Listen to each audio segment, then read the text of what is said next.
the modified Robert Jones. This is really the base of every bandage that we've done so far, other than the regular Robert Jones. So anytime you do a wet to dry, dry to dry, all that, the base of the bandage is really just a modified Robert Jones.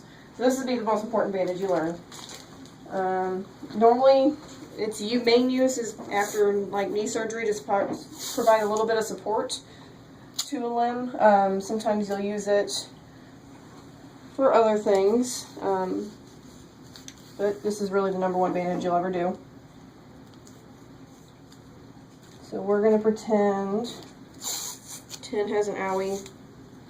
She's got a minor broken bone here, and we're going to have to give it a little bit of support before she goes to surgery. Or you can even pretend she's had surgery, and we just pulled the pins out of her leg, so now she needs a little bit of support for the next couple of weeks before we let her go. Place your stirrups. Start with your roll cotton.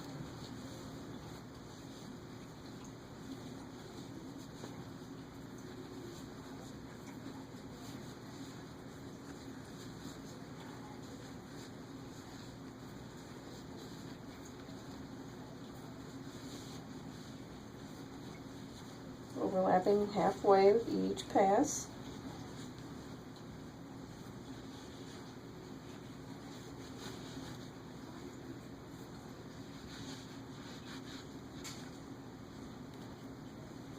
And your stretch gauze. Make sure you don't twist it. And you want it snug, but not too terribly tight, because it can cut off circulation. Again, overlap halfway with each pass. I know I've said it with the vet wrap, but with the roll gauze, you also want to leave some cotton above it, because this can also rub and cause sores if it gets against the leg up high.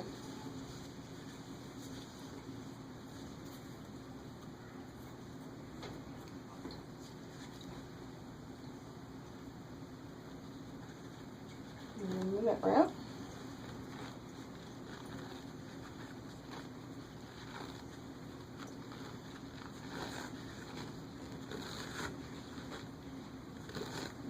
There's some cotton above the end of the vet wrap. At this point, you can go ahead and put the stirrups up.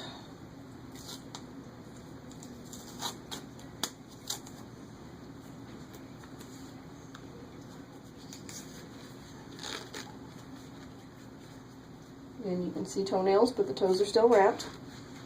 There's no swelling.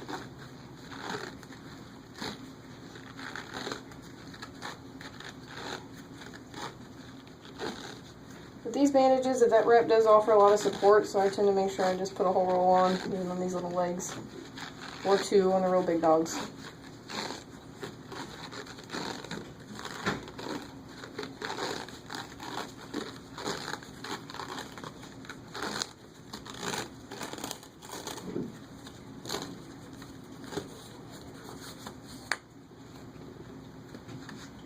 There you go, modified Robert Jones.